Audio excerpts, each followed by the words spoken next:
Good morning student. कल हम पढ़े थे वैदिक काल, है ना। वैदिक काल का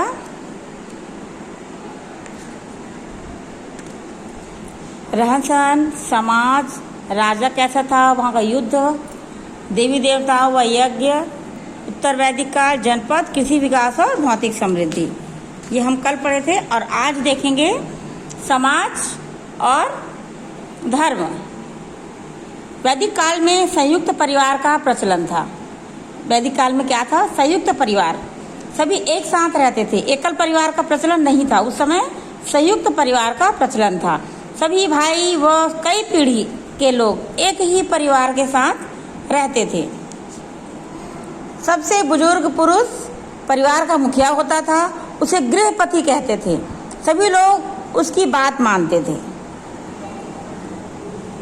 संयुक्त परिवार में क्या होता है, जितनी पीढ़ी हैं वो सब एक साथ रहते थे। सभी भाई और सभी भाई के बच्चे, है ना, और उनके बच्चे सभी एक साथ रहते थे। और जो व्यक्ति बुजुर्ग है, सबसे जो हेड है ना, वह उस परिवार का मुखिया होता था, जिसको कहते थे गृहपति। और सभी लोग उनकी बातें मानते थे।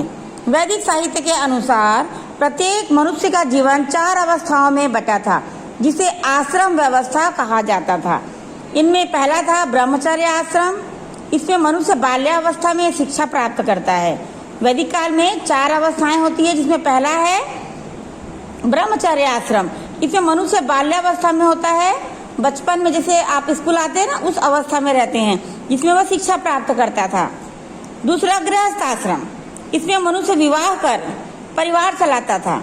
तीसरा वानप्रस्थ आश्रम, इसमें मनुष्य परिवार से दूर रहकर चिंतन मनन करता था। चौथा संन्यास आश्रम, इसमें मनुष्य घर परिवार से दूर होकर तीर्थ यात्रा करते हुए जीवन का अंतिम समय व्यतीत करता था। इस तरह वैदिक साहित्य के 4 अवस्थाएं होती थी। उत्तर वैदिक काल में ज्यादातर गृहपति खेती और पशुपालन करते थे। इसे वैश्य कहा जाता था। इन गृहपतियों के आसपास उनकी सेवा करने वाले सेवक लोग भी रहते थे। गृहपति समय समय पर राजा को भेज दिया करते थे, जिससे राजा और राज्य का खर्च चलता था। पूरे जन के मुखिया को राजा कहते थे। उसके रिश्तेदार और सहयोगियों को राजन्य कहा जाता था। उनका मुख्य काम जनपद की रक्षा करना था। लेकिन युद्ध के समय पहले की तरह ही जन के सारे पुरुष सम्मिलित रहते थे। महाकाव्यों की रचना, यह उत्तर वैदिक काल में समाज 4 भागों में बटा था। जो उत्तर वैदिक काल था, उसका जो समाज है वह 4 भागों में बांटा गया था। पहला ब्राह्मण वर्ण, जो यज्ञ करवाते थे। ब्राह्मण आज भी क्या करते हैं? पूजा, है ना, पूजा पाठ यज्ञ जो करते हैं ना, वो पहला है ब्राह्मण वर्ग, जो इसमें पूजा करते थे। और दूसरा क्षत्रिय वर्ण, जो जनपद में शासन और उसकी रक्षा करते थे। तीसरा है वैश्य वर्ण, जो जनपद में खेती और पशुपालन करते थे। चौथा शूद्र वर्ण, जो सेवा कार्य करते थे। वर्ण व्यवस्था के कारण ही आगे चलकर समाज में जाति व्यवस्था पनप गई। महाकाव्यों की रचना, हमारे देश के 2 महाकाव्य रामायण और महाभारत की रचना उत्तर वैदिक काल की बातों पर आधारित है।